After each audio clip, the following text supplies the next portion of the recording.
Well, today President Trump did something that's going to make a certain portion of America very happy, and then another portion of America, well, very angry or sad. You got to decide which side you're on. Here's what happened. Today, the president signed an executive order making marijuana, marijuana, cannabis. Well, it took it from being a Schedule 1 drug to a Schedule 3 drug. Now, what does that mean? Well, that means a lot of things. It's no longer in the same ballpark as certain other things like heroin, because marijuana was formerly considered on the same par with heroin, an LSD. But it was never supposed to be that way, and politically, it became a fireball that was knocked around and used for some very bad political things. I'll explain that to you in a moment.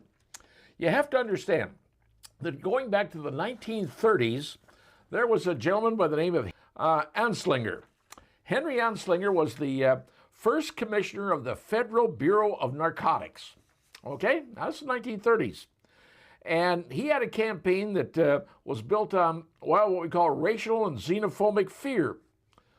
What happened was, after the Mexican-American War, a lot of Mexicans were coming up from the South, bringing this medicinal plant with them called cannabis. But they called it marijuana.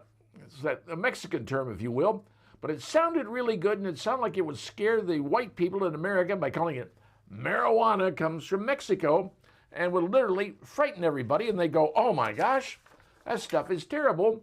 He also said, okay, that was the problem with the Mexicans, and he also was concerned about labeling black people, because those American jazz musicians were smoking this stuff. He said it created reefer madness, things like insanity, violence, sexual depravity. That was the narrative, and it was a political strategy, folks. That's what it was. So the slang term marijuana, was actually used to replace the clinical term cannabis, because that's what it's called, or industrial hemp. Now, it was designed, this whole campaign was designed to sound foreign and menacing to folks.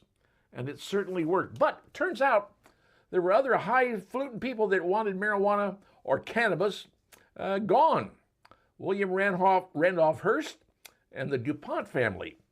Because you see, Randolph Hearst said, hey, that hemp fiber, that's going to mess up making paper, because he had the newspapers. He print newspapers on paper. That's what they're there for. And the DuPont family, well, they're working on drugs, and they didn't see marijuana as being a thing that would affect their drug making, because if they wanted to cure you of stuff, they wanted to create a drug to cure you with, and not a plant. So there was politicals involved in this thing, but here it goes on bigger. In 1970, the Congress decided they were going to do a new law. It was called the Controlled Substance Act of 1970. This is where marijuana was still a Class 1 drug, but other agencies looked at it and said, no, we're not going to do that. And they wrote commissions, and reports were done that said, hey, it's stupid to have marijuana as a Class 1 drug. So when this thing was being done and finished up by Congress, well, they went to the president. And, oh, here's the latest information about marijuana. He said, We have anti-drug going on here. Everything's got to be a drug. Marijuana stays as a Class 1 drug. And he was very definite about that. But the thing that makes it even more, insidious, if you will, during the Nixon campaign at the White House, back then they had two enemies. This is difficult to say. Leftists and the black folks. Leftists and African Americans. According to an interview with John Ehrlichman that was done in 1994. Now keep in mind, this interview was done in 1994 with Ehrlichman, but it wasn't published till 2016. That's when it was finally released. And he talked about the war on drugs and how it became a political football. Ehrlichman said they have two strategies, and I'm going to quote him here. This is a quote. We knew we couldn't make it illegal to be either against the war or black, but by getting the public to associate the hippies with marijuana and blacks with heroin and marijuana, then criminalizing them both heavily, we could disrupt those communities. This is a quote from, then he went on to say, we could arrest their leaders, raid their homes, break up their meetings, and vilify them night after night on the evening news. Did we know we were lying about drugs? Of course we did, unquote. So this is a political football. Now, other presidents have tried to say, okay, gee whiz, we got to do something about this. We got to change it. But you have to understand, when they class something, they use three things to class it with. 1, high potential for abuse. 2, no currently accepted medical use. And 3, lack of accepted safety. Now, those are the three things they used to classify marijuana as Schedule 1. Trouble was, it was a placeholder. It never was planned to be that way. They just put it there for a temporary situation. It ultimately became a permanent situation. And as a result, the Class 1 stayed even today as a controlled substance. Well, now, the president said, we're moving to Class 3. Now, how is that a big deal? Well, it's still going to be illegal because under federal law. Still going to be illegal. But banks will now be able to utilize their services with marijuana stores because previously they couldn't. It'd get money laundering because it was a federal crime. So now banks can get involved. But here's the bigger thing to people running these cannabis shops. Previously, they couldn't deduct anything. They had to pay the full federal taxes on what they did, like 80 to 90%. That's how bad it was, no deductions.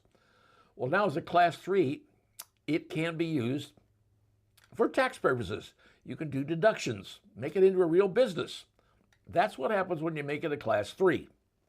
Now, there are going to be people in Congress, I can guarantee you, that are going to yell, scream, and holler, saying, how dare he do that? Because Congress voted that law in 1970. Only Congress can change the law. They can't change it from Class 1 to a Class 3. That has to be done by Congress. I guarantee you that's going to happen. Because the Trump syndrome people, they got the Trump syndrome. They're going to do what they do. This is politics, folks. The entire thing of marijuana being a Class 1 drug was politics from the get-go. And now Trump wants to turn it into Class 3 where it should have been in the first place, and everybody knows it. And it's going to be a political football. Just watch. So now you know. It's going from a Class 1 to a Class 3 by executive order. But Congress, members of Congress will still say, you have to change the law. You can't do it by executive fiat. That's what's going on, folks. But may it change things? It may very well. Could it end up in the courts? Well, you pretty well guessed that too. But overall, let's see what happens. Will marijuana finally be a Class 3 drug? Or will Congress demand it stay as a Class 1 drug? That's the political football that's about to be played. And now you know.